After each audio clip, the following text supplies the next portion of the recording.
bookish friends, and happy Valentine's Day.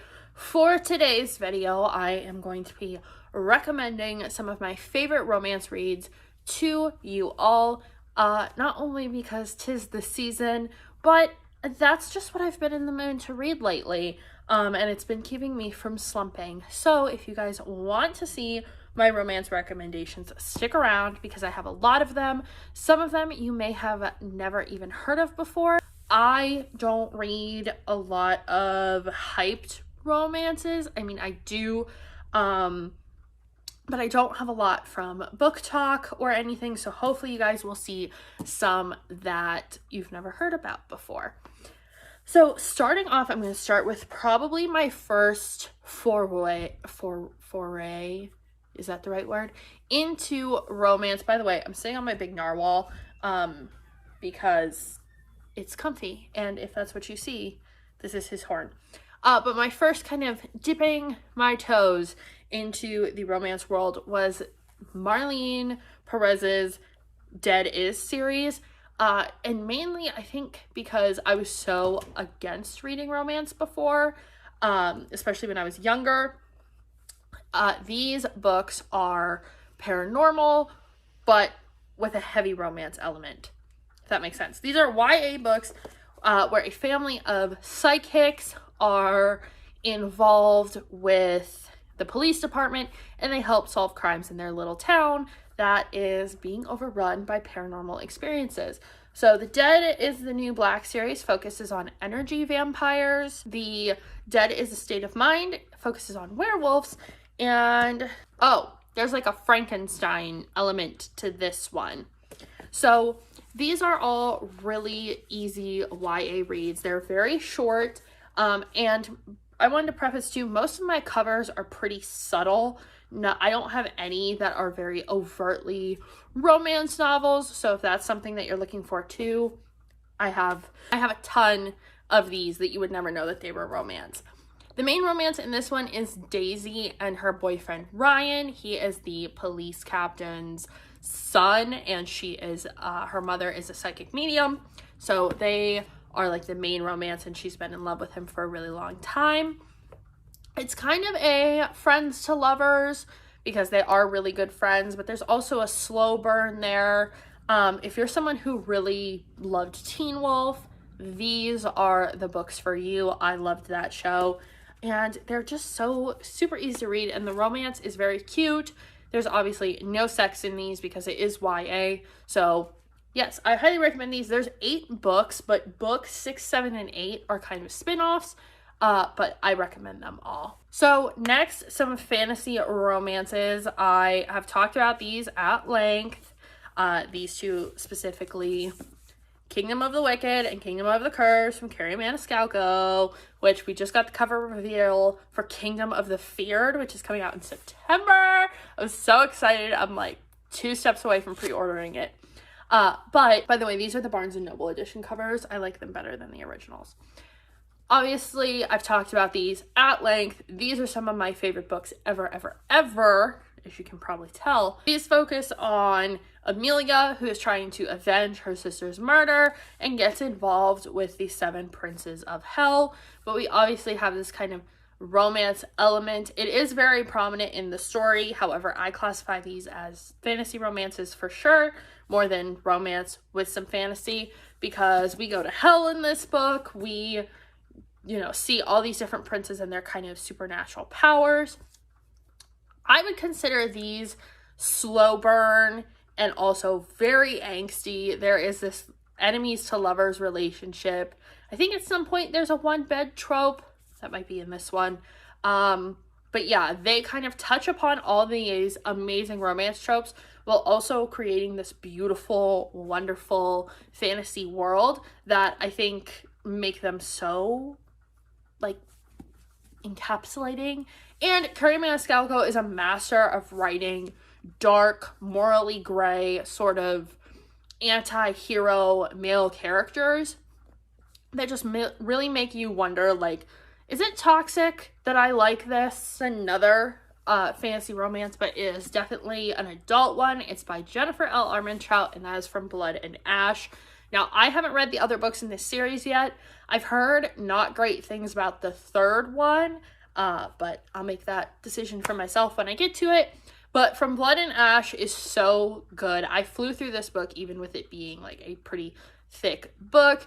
We have Poppy and Hawk, and they are in this sort of maiden and her protector relationship. He's kind of her bodyguard, but he has a lot of secrets, and again, someone who's kind of like an anti-hero. He's very snarky, and she's not supposed to like him, but she kind of starts falling in love with him because of the way he treats her. And then if you've read the book, you kind of know how it goes. But this one jumps in, like, we're in a brothel in the very first chapter. The first page starts out, we are in a brothel. So there is description of sex on page in this book. So if that's something you don't want, skip this whole series. But I mean, it's so good and angsty, but there's also, again, that element of danger that comes with the fantasy books, of attack, of her being, you know, potentially kidnapped by people who want to take her to try and hurt their queen. Plus, there are a lot of magical elements. There is a big magic system. Poppy does have some magical abilities. Plus, Jennifer L. Armentrout is known for writing these fantasy romances, and this one is very good. So give this one a shot. If you want one that's long and a series to really get invested in, here's that one. If you're looking for something more historical romance based, I highly recommend Evie Dunmore's League of Extraordinary Women series. That would be the series with Bringing Down the Duke, A Rogue of One's Own, and Portrait of a Scotsman. I just finished this one. It's so good. But these books are not only are aesthetically pleasing for your shelves, but they are historically accurate for most of them. There's some creative license taken, obviously, but it's all about suffragettes being at Oxford and trying to get women to vote in England and amending the Married Women's Property Act.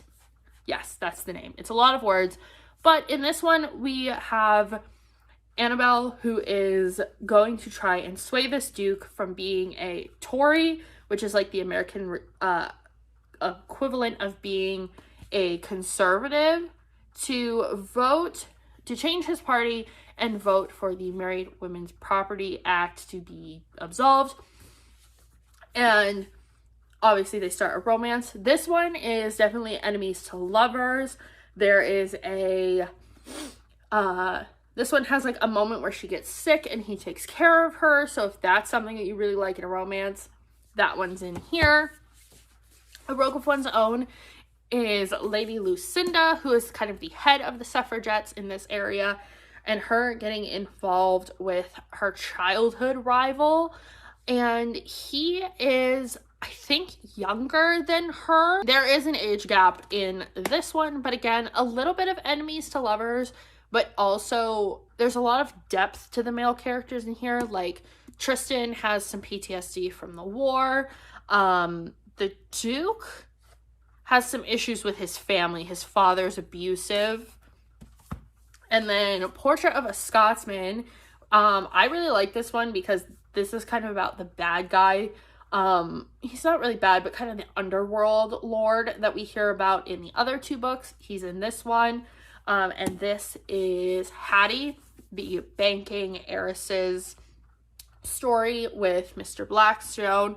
And he is Scottish. So if you listen to this on audio, the person performing it, at least on Audible, does the Scottish accent. For this one, again, he is very rich, but no one really knows how he makes his money. And this ends up being a marriage of convenience type story, but they still don't really like each other. So there's a little bit of level of enemies to lovers in this one, but there's definitely less enemies in this one. If you love a good pirate story, I have to recommend The Daughter of a Pirate King. This one is so amazing. I just finished it and it's one of my favorite books of the year. We have a strong female lead, obviously pirate on a ship, love story, one bed trope, and kind of this, her relationship with Ridden is one that has so much respect for each other because he does respect her as a captain. So if you like a book where they're both kind of on equal playing fields, I recommend this one. It's very immersive, and even though it's fantasy, it's not one that you really have to get heavily invested in order to enjoy. I haven't talked about in a really long time is The Night Circus. This was one of my very first books I read for booktube purposes.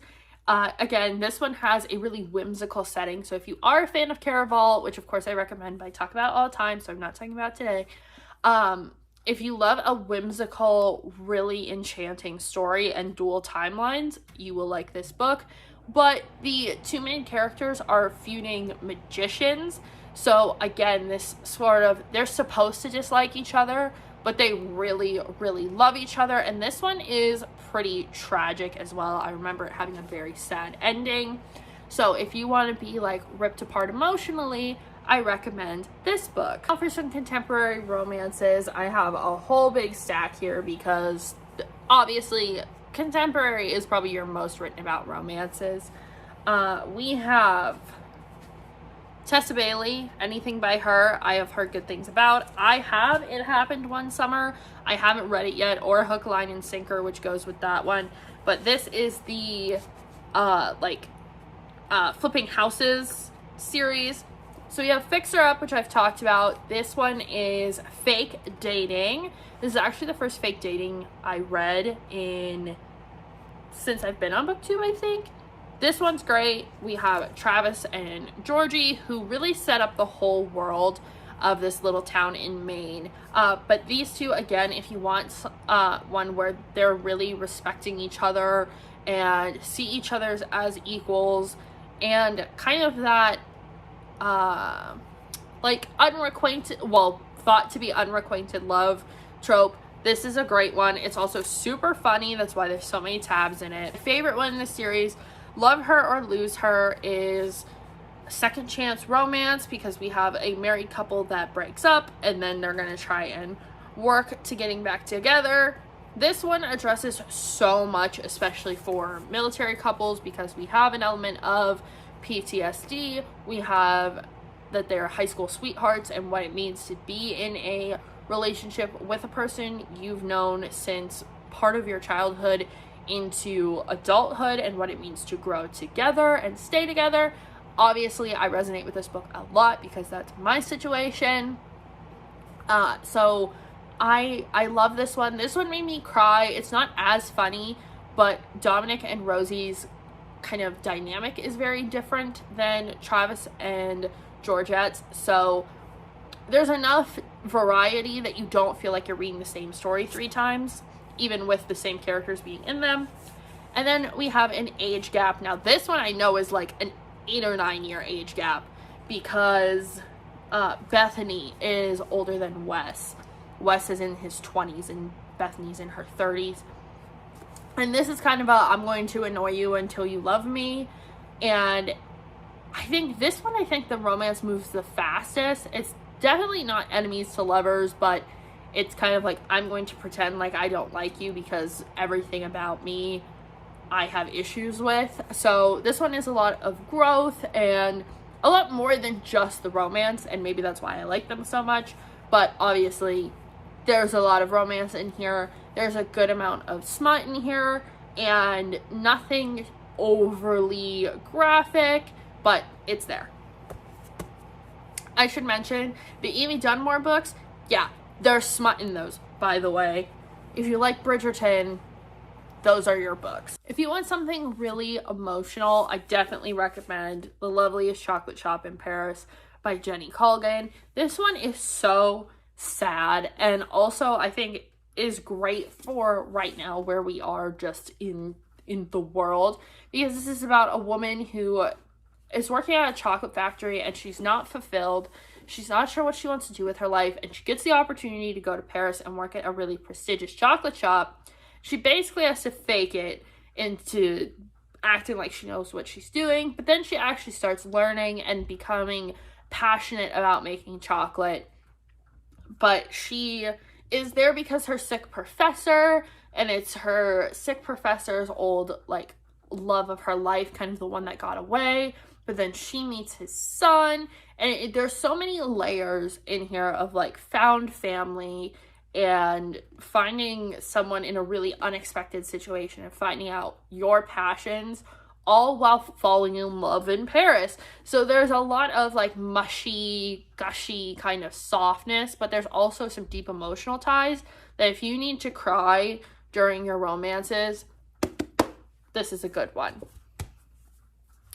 And if you're looking for something just very like a high school relationship that has not a ton of depth, but is a little bit emotional, Tell Me Three Things. This is an online couple. They meet through email. It's anonymous, emailing back and forth. Well, he knows who she is, but she doesn't know who he is. And eventually them meeting and figuring out if they do want to be together. It's very sweet. It's very cushy. This is Julie Buxom that wrote these. I read this one, I think, in like a day. It's very short. It's just over 300 pages. But there is some suspense because you think you know who the person is, but then, you know, there's little clues that maybe it's not who you think it is. And is it who she wants it to be? Or is it this person that she really wishes it wasn't? So this one has, you know, there's a little bit of mystery too. And the last ones I'm going to recommend are ones people have talked about at length. The Brown sisters. I don't have actor age Eve Brown, but Chloe Brown is my favorite one in this. There is a great rep of chronic illness because she has fibromyalgia and chronic pain. Obviously, she's a woman of color and I believe plus size as well. And then, or Chloe might refer to herself as fat. I don't want to use anybody's wrong self-identifying terms. I'm gonna go with plus size. But anyway, it's great. Obviously, we have a woman of color. It's an interracial relationship in England. So again, if you listen to it on audio, you get the accents. I read these all physically. But her relationship with Red is very cute. She has this near-death experience and decides that she can't let her chronic illness keep her inside for the rest of her life. She wants to do these things on her bucket list, and he's going to help her do them. And he's also her landlord. And then take a hint, Danny Brown. Again, we have an interracial couple because, what's his name? Zafir is Middle Eastern and Danny is Black. And we have bi representation because Danny is bisexual. But we have a lot of mental health illness representation for men in this book, which is one you don't see a lot in romance. And Danny is a professor. And again, this is fake dating. They kind of have this online Instagram moment and it goes viral and Zafir uses it to boost his charity and Danny's all for it. She knows about it. But she does kind of have a crush on him, and he definitely has a crush on her. So at some point, their fake dating becomes a little bit more real than they realize. So that is it for my romance recommendations. I have a whole shelf down here of other romances that I need to get to. If there's ones you guys like in particular, let me know. I do kind of want to start getting into some of the ones that I've seen on TikTok and see if they're worth all their hype. But yeah, if you guys enjoyed, let me know. Let me know your favorite romances. Happy rest of your Valentine's Day. And I will see you guys in the next one.